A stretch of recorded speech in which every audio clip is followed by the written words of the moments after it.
Generation 3 Duke 390 आ रही है, उसकी ज़्यादा लोगों को पसंद नहीं आ रही है।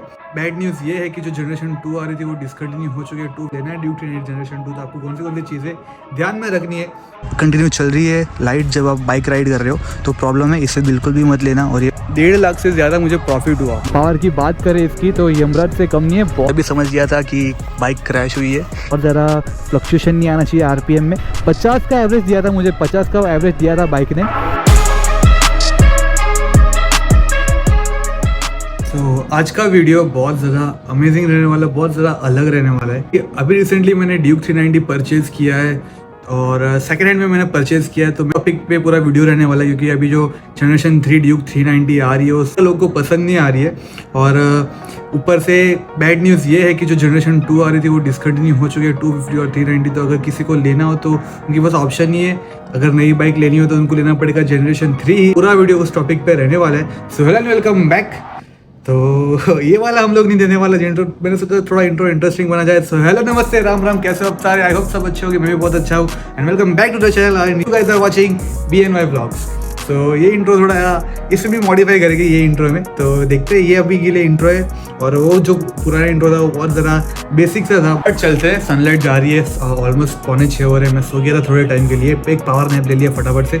तो फटाफट चलते हैं मोटो ब्लॉग सेटअप पे चलते और बातें करते बहुत सारी। और मैं आपको बताता हूँ कि अगर आपको लेना है ड्यूक 390 जनरेशन 2 तो आपको कौन सी चीज़ें ध्यान में रखनी है, कैसे आपको लेनी है, कहाँ से लेनी है, डीलर से लेनी है, कस्टमर से लेनी है, मैं सारी चीज़ें आपको बताने वाला हूँ। तो फटाफट से चलते हैं। ऑलमोस्ट सनलाइट डीम हो रही है तो फटाफट चलते, लेट्स गो। और बस सनसेट होने वाला है। गाड़ी को ऊपर साफ़ करते थे, मैंने सोचा कि यहाँ से निकलूँगा जल्दी, यहाँ से जल्दी निकलूँगा और बाइक पहले वॉश करूँगा फिर वीडियो शूट करूँगा, तो कैसा आपको भी देखने में मज़ा आएगा। लेकिन टाइम बहुत हो चुका है और आज मुझे वीडियो बनाना था, पर कोई बात नहीं। ऊपर फटाफट कपड़ा मार के चलते, क्योंकि अगर अभी दे दिया वॉश करने में तो आधा एक घंटा कंफर्म, तब तक सनसेट हो जाएगा। और ठंडी का मौसम चल रहा है तो रातें लंबी होती है, तो फटाफट सनसेट होता है। सो लेट्स गो चलते। अभी जो जनरेशन 3 ड्यूक आई है 390 तो वो काफ़ी ज़्यादा लोग को पसंद नहीं आ रही। मैंने लास्ट वीडियो में बताया कि मुझे स्पेशली पसंद नहीं आई, तो उसी के वीडियो के थ्रू मुझे बहुत सारे DMs आए, कमेंट्स आए कि ब्रो सेम ईयर, मुझे भी पसंद नहीं आ रही है बाइक, जनरेशन 2 बेस्ट है, जनरेशन 2 बेस्ट है। पर जनरेशन 3 उन्होंने लॉन्च करके बहुत सारी चीज़ें बिगाड़ दी। ऐसे बहुत सारे लोग का मानना है, बहुत सारे लोग को पसंद भी है, तो वो अलग बात है कि चलो वो लोग ले लेंगे। लेकिन जिसको पसंद नहीं आ रही और ड्यूक 390 लेनी है, और ये तो काफ़ी ज़्यादा सालों से लोगों का प्यार है कि सपना है, लिटरली बोलो तो सपना है। लोग दिन रात एक कर देते इसको लेने के लिए, तो लोगों का सपना है कि ये बाइक ले। और जब जनरेशन 3 ड्यूक लॉन्च हुई तब सारी चीज़ें उल्टी हो गई। फिर लॉन्च किया तो किया, लेकिन जो जनरेशन 2 आ रही थी 250 और 390 वो डिसकंटिन्यू कर दी। सो बहुत ज़्यादा दिक्कत हो गई कि अब क्या करें।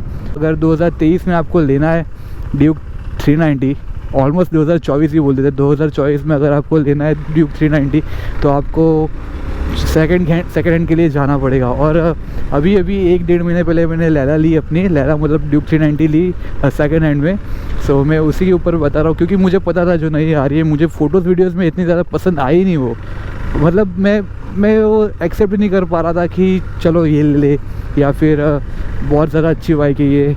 लुक्स के मामले में देखो फीचर्स बहुत ज़्यादा अच्छे हैं नो डाउट, लेकिन जो मेन जो फिज़िकली लुक है ना वो बहुत ज़्यादा मुझे पसंद नहीं आ रहा। और बहुत छोटी कर दी है बाइक, मैं बैठ के देखा 5'8", 5'10" आपकी हाइट है, तो बहुत ज़्यादा दिक्कत आने वाली है।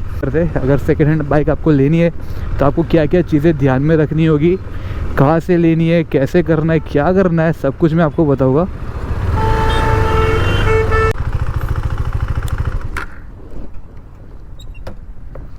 सो here is the location, check करो इसे, अपनी लैला कितनी प्यारी लगती है यार, सच बताओ तो सनसेट हो रही है, कितना प्यारा लग रहा है। तो फटाफट बिना किसी देरी के फटाफट शुरू करते हैं वीडियो, लेट्स गो। वीडियो में मैं आपको बताने वाला हूँ कि आपको क्या क्या चीज़ें ध्यान में रखनी है before you by this beast, before you by Duke 390 second generation, क्योंकि जनरेशन 3 आ चुकी है, बहुत सारे लोगों को पसंद नहीं आ रही है। तो जनरेशन 2 बहुत ज़्यादा लोग प्रीफर करने वाले हैं जनरेशन 2 सेकंड हैंड में। तो आज के पूरे वीडियो में यही रहने वाला है कि क्या क्या चीज़ें ध्यान में रखनी है अगर आप ये बाइक ले रहे हो। तो स्टार्टिंग करते हैं फिजिकल सारी चीज़ों से। सो फिजिकली आपको पहले प्रॉपर सब कुछ चेक करना है कि डैमेज नहीं है या फिर एक्सीडेंटल नहीं है। एक्सीडेंटल अगर आपको चेक करना है तो पहली चीज़ आपको पेपर्स देखना पड़ेगा। अगर इंश्योरेंस क्लेम हुआ है तो एक्सीडेंटल होगी वो बाइक, क्योंकि ऑब्वियसली अगर इंश्योरेंस क्लेम किया है तो फिर एक्सीडेंट ही हुआ होगा, इसलिए इंश्योरेंस क्लेम किया सारी चीज़ें फिक्स करने के लिए।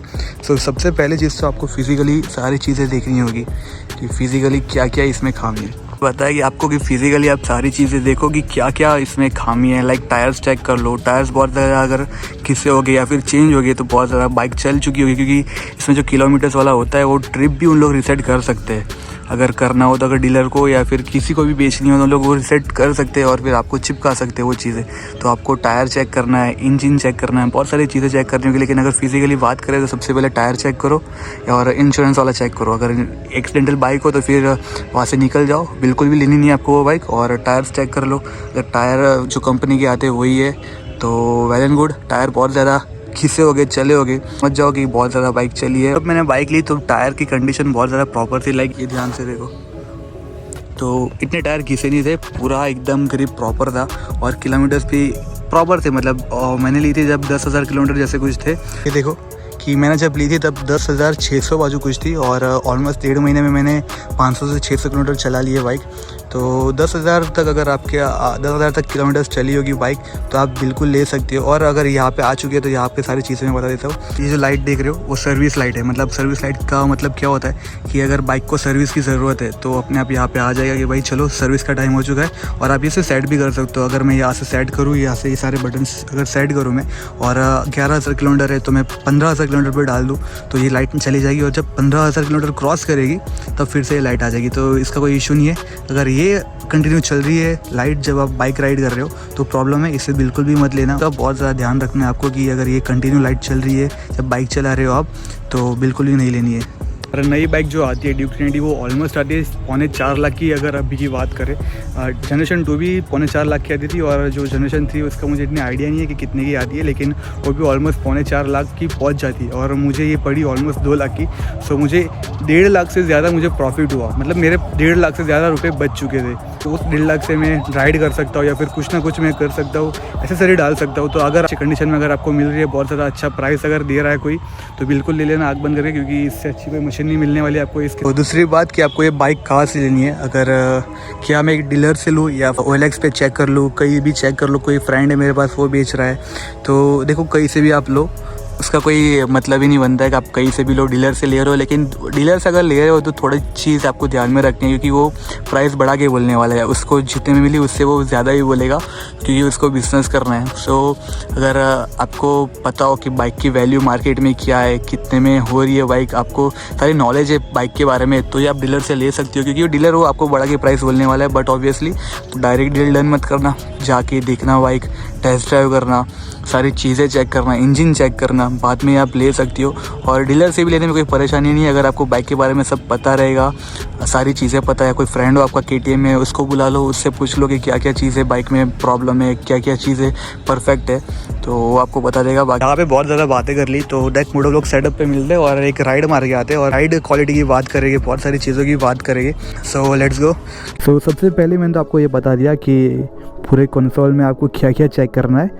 अगर ये आ रही है लाइट तो कोई प्रॉब्लम की बात नहीं है, आपको सर्विस करवाना है बस। और अगर कंटिन्यू ये लाइट आ रही है तो प्रॉब्लम है, बाइक भी शो हो रही है लेकिन जब आप राइड करोगे तब शो नहीं होनी चाहिए लाइट। सो देखो निकल गई लाइट। तो बाइक की राइड क्वालिटी तो आपको बाइक राइड करके ही पता चलने वाली है कि बाइक कैसे चलती है, क्या आवाज़ कर रहा है, कुछ आवाज़ कर रहा है, कुछ लूज हो चुका है, या फिर सिंपल भाषा में बोले कि गाड़ी खखड़ रही है।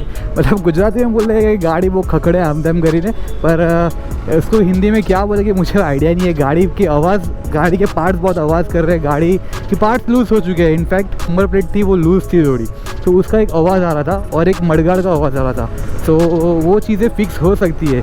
लाइक अंदर से जो चीज़ें अगर बोल्ट वगैरह ढीला है या फिर कुछ भी अंदरूनी हिस्सों में कुछ लूज़ है, तो अगर वो चीज़ें हो तो फिर आप बिल्कुल देख लेना, क्योंकि वो नहीं होती है, वो लोग प्रॉपर टाइट करके रहते हैं। वो लूज़ होना या फिर वो निकल जाना इतना आसान नहीं होता है कोई भी सिचुएशन में।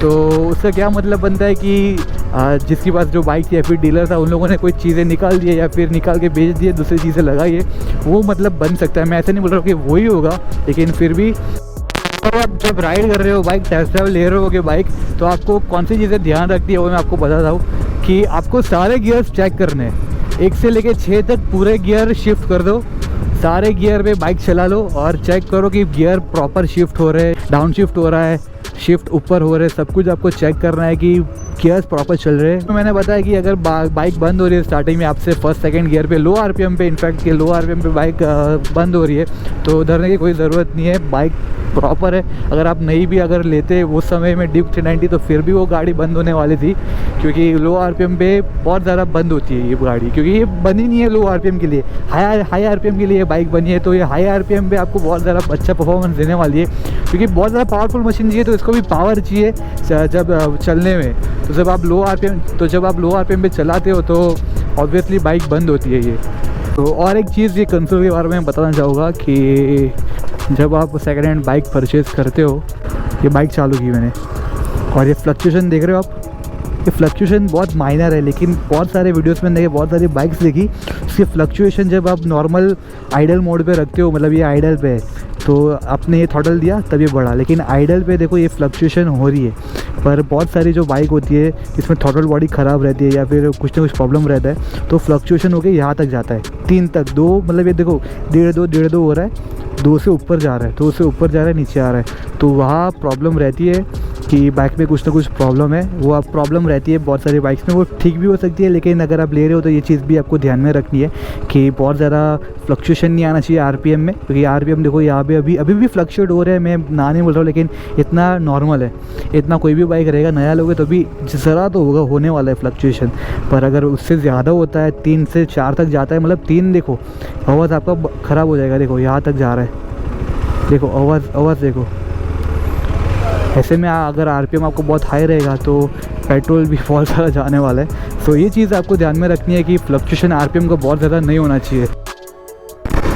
और बहुत सारे लोग ये बाइक सिर्फ लेने का सोचते हैं, लेकिन ये बाइक के बाद भी बहुत सारी चीज़ें रहती है लेने के बाद भी।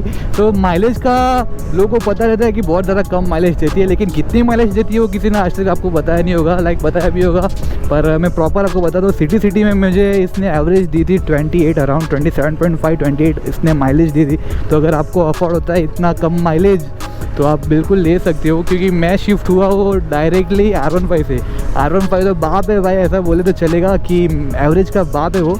मैं लास्ट राइड मैंने किया था पुणे राइड की थी मैंने, तब आप मानोगे नहीं 50 का एवरेज दिया था मुझे, 50 का एवरेज दिया था बाइक ने। 50 मतलब बहुत बड़ी बात रहती है, पता किसी भी ऐसे स्पोर्ट बाइक की कि 50 का एवरेज देना इज़ नेक्स्ट लेवल थिंग।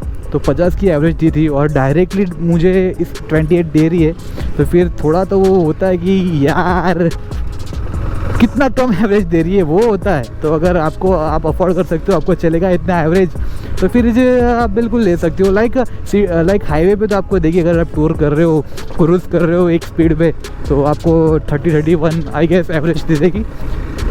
तो आप मान के चलो कि 28-30 आपको एवरेज मिलने वाली है। उससे ज़्यादा तो मिलेगी नहीं, उससे कम मिलेगी, लेकिन उससे ज़्यादा आपको मिलने नहीं वाली है ड्यूक 390 की एवरेज।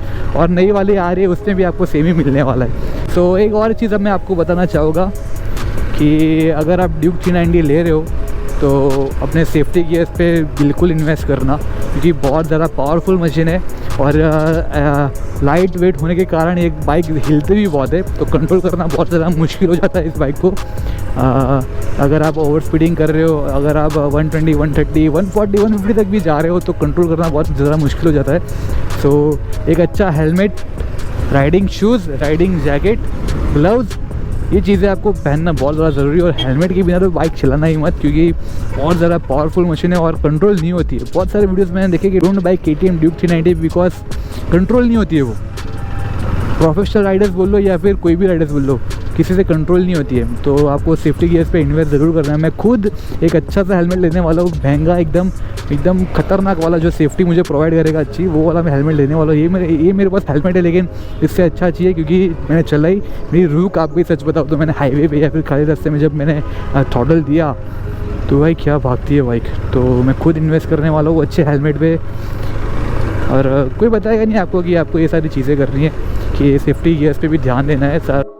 और अभी एक नया GoPro आया, GoPro Hero 12, वो कैसा है कमेंट में मुझे ज़रूर बताना। अगर किसी को पता है, किसी ने देखा हो तो मुझे ज़रूर बताना कि GoPro Hero 10 कैसा है। आप हम जो यूज़ करते हैं वो है GoPro 11, सो GoPro 12 कैसा है मुझे बताना, क्या क्या फीचर्स है। लाइक मुझे अपग्रेड तो नहीं करना है, पर अगर बहुत ज़्यादा अच्छा हुआ, बहुत ज़्यादा अच्छा क्वालिटी दे रहा है तो फिर बिल्कुल अपडेट करेगी। तो चलते यही था आज का वीडियो। आई होप तो आप सबको पसंद आया होगा। अगर पसंद आया तो आपको पता है हमेशा की तरह क्या करना है, चैनल पर नहीं हो सब्सक्राइब कर देना, वीडियो पसंद आया और लाइक कर देना, कमेंट में बताओ मुझे अपना फेवरेट पार्ट और कैसे कैसे वीडियोस चाहिए फ्यूचर में अपनी लैला के साथ, या फिर कुछ भी बताओ। और बहुत जल्द ट्रैवल सीरीज भी शुरू होने वाले, संडे राइड्स शुरू होने वाले, ठंडी स्टार्ट हो चुकी है, सो बहुत सारी चीज़ें नई आने वाली है।